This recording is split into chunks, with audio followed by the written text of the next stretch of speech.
Hello दोस्तों, मेरा नाम है अल्तमश ARK और आप देख रहे हैं ARK न्यूज़। वीडियो शुरू करने से पहले आप लोगों को बताना चाहूँगा कि थोड़ा मसरूफ रहने की वजह से टाइम पर वीडियो नहीं ला पा रहा था और अब उम्मीद है कि जल्दी ही आपको लगातार मेरी वीडियोस हफ्ते में एक बार मगर मिला ज़रूर करेंगी। जैसा कि हम सभी जानते हैं कि पिछले एक महीने से ज़्यादा समय से यूक्रेन और रशिया के बीच लड़ाई चल रही है, मगर एक महीने बाद भी कई लोग ऐसे हैं कि जिन्हें अभी भी ये समझ में नहीं आ रहा है कि आखिर हो क्या रहा है और जब हो भी रहा है तो क्यों हो रहा है। कुछ लोग हैं जो कि इसे एक वर्ल्ड वॉर की नज़र से देखने की कोशिश कर रहे हैं, जैसे कि आज से 100 साल पहले हुआ था। तो कुछ लोग हैं कि इसे धर्म युद्ध की नज़र से देख रहे हैं, मतलब कि यूक्रेन का एक यहूदी देश है जो इस पर हमला किया जा रहा है, या फिर ये यहूदी और मुस्लिम की लड़ाई है जैसे फिलिस्तीन में चलती है, या फिर यहूदी और ईसाई की लड़ाई। अगर नहीं तो फिर क्या है लफड़ा और क्यों ये लड़ाई हो रही है और क्यों पूरी दुनिया भर की मीडिया में इसके बारे में बताया जा रहा है, जिसको लेकर पूरी दुनिया दो हिस्सों में बढ़ चुकी है। तो मेरी YouTube की फैमिली, मैं आपको इस लड़ाई के बारे में वर्ल्ड वॉर के नजरिए से भी समझाऊंगा जो कि हमें हकीकत में दिखाई देता है, और जिन लोगों को धर्म के हिसाब से समझ में आएगा मैं उन लोगों को उस हिसाब से भी समझाने की पूरी कोशिश करूंगा। तो चलिए बिना वक्त गवाए वीडियो को फटाफट शुरू करते हैं। तो दोस्तों, कहानी कुछ ऐसी है कि आज से 100 साल पहले हुए दूसरे विश्व युद्ध के बाद अमेरिका और रूस दोनों में ही दुनिया की सुपर पावर बनने की होड़ लगी थी, जिसमें अमेरिका इसकी बाजी मार गया क्योंकि वो काफी तेजी से तरक्की कर रहा था हर सेक्टर में, और दूसरी तरफ धीरे धीरे वो सोवियत संघ को भी तोड़ने की कोशिश कर रहा था। सोवियत संघ, जिसे USSR भी कहा जाता था, आप इस मैप में देख सकते हैं कि USSR कितना बड़ा था। अमेरिका ने इसमें आपस में फुट डलवा कर इसको 15 टुकड़ों में बांट दिया, जिसके बाद ये सिर्फ इतना ही रह गया। आप देख सकते हैं इस मैप में। क्योंकि दोस्तों, अमेरिका और रूस की यह लड़ाई कोई आजकल की नहीं है, बल्कि 2-3 सदी से ज्यादा पुरानी है। और रही बात यूक्रेन के नाटो में शामिल होने वाली बात, जिसको लेकर अब भी सबसे ज्यादा बवाल हो रहा है, तो दोस्तों, रूस यूक्रेन को नाटो में शामिल इसलिए नहीं होने देना चाहता है कि नाटो के सभी देशों से रूस गिर जाएगा, और वो ऐसा बिल्कुल नहीं चाहता है। दूसरे विश्व युद्ध के बाद नाटो में सिर्फ 15 देश थे।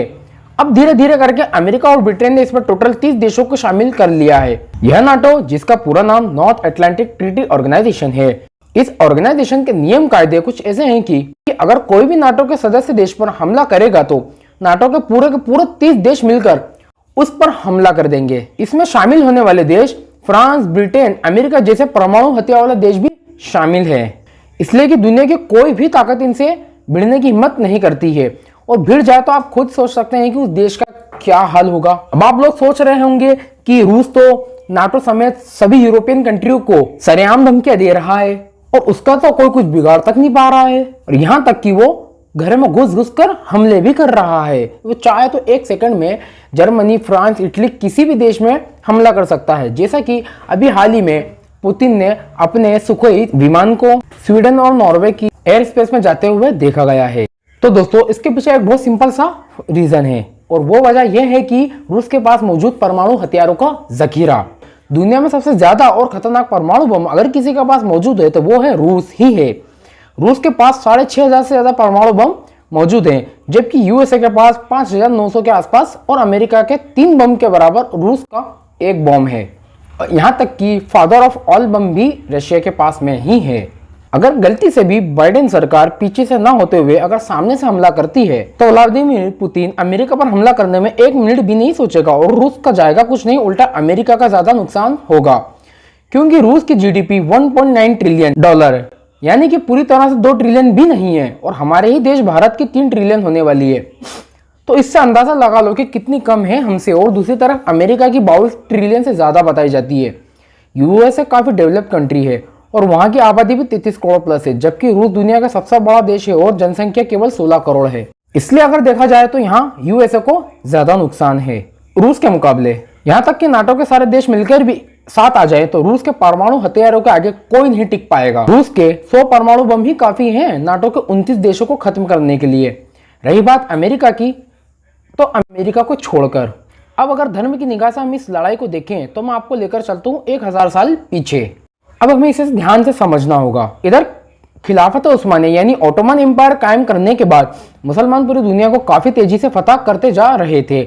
बचा क्या था? केवल पश्चिमी यूरोप का वो हिस्सा जहां पर आज ब्रिटेन, फ्रांस, फिनलैंड, पोलैंड जैसे देश मौजूद हैं। और जिस हिसाब से मुसलमान फैलते जा रहे थे, देखा जाए तो वो भी जल्द ही कब्जा लेते। मगर उधर कोलंबस द्वारा 15वीं सदी में अमेरिका महाद्वीप की खोज करी। देखा जाए तो वो महाद्वीप उनके लिए अपनी बड़ी ईसाई सल्तनत कायम करने के लिए किसी वरदान से कम नहीं थी। उसके बाद इधर अंग्रेजों ने आखिरकार चाइना पर ही ना सही मगर मुगल सल्तनत पर कब्जा करने में कामयाब हो ही गए थे। कई सैकड़ों सालों भारत पर कब्जा कर वहां से ट्रिलियनों डॉलर लूट लूट कर अपनी सल्तनतों को मजबूत करते रहे। 1800-1900 सदी तक वो भारत से इतना धन लूट चुके थे कि अब वो खुद आधी से ज्यादा दुनिया पर राज करने लग गए थे। जब तक उन्हें नहीं लगा कि अब हम इतने ताकतवर हो चुके हैं कि ऑटोमन एम्पायर को अब हम हरा सकते हैं, जब तक कि खुद को मजबूत करते रहे। जिसके बाद उन्होंने आखिरकार 1922 में मुसलमानों की सबसे बड़ी सल्तनत ऑटोमन एम्पायर यानी कि खिलाफत उस्मानिया को खत्म करने में कामयाब रहे। और दूसरी तरफ हमारे हिंद में मौजूद मुगल सल्तनत को वो पहले ही खत्म कर चुके थे, इसलिए अब दुनिया पर हुकूमत करने की बारी इनकी थी। तब से अब तक हम सभी जानते हैं कि अमेरिका और उसके साथी यूरोपीय यूनियन ही इस पूरी दुनिया में काफ़ी अहमियत रखते हैं। इसलिए रूस और यूक्रेन की लड़ाई में अमेरिका और उसके साथी कतई नहीं चाहेंगे कि रूस उन पर परमाणु बम गिरा दे, वरना आधी से ज़्यादा ईसाई दुनिया तबाह हो जाएगी। क्योंकि हम देख सकते हैं कि यूरोप में काफ़ी छोटे छोटे देश मौजूद हैं जिसे पुतिन काफ़ी आसानी से ख़त्म कर सकते हैं। और इसके अलावा इसका अंजाम पूरी दुनिया को भी भुगतना पड़ सकता है। मगर मेरी जानकारी के मुताबिक आपको एक बात और शेयर करता जाऊं कि जहां तक मेरा ख्याल है, अगर पुतिन यूरोप को ख़त्म भी कर देगा तो अमेरिका तब भी बीच में नहीं आएगा, क्योंकि अमेरिका को खुद यहूदी फैमिली रोथस्चाइल्ड कंट्रोल कर रहे हैं। आप खुद देख सकते हैं कि अभी हाल ही में चल रही जंग में इजराइल ने एक भी सेशन नहीं लगाया पुतिन पर, और अमेरिका जितने सेशन लगा रहा है वो भी महज सब दिखावा है। और वैसे भी अभी की हालत में अमेरिका चाहकर भी सिवाय इसके कुछ कर भी नहीं सकता है, क्योंकि उन्हें वन वर्ल्ड ऑर्डर भी तो कायम करना है। खैर दोस्तों, वीडियो को जितना लंबा खींचा जाएगा वीडियो तो उतनी लंबी होती जाएगी।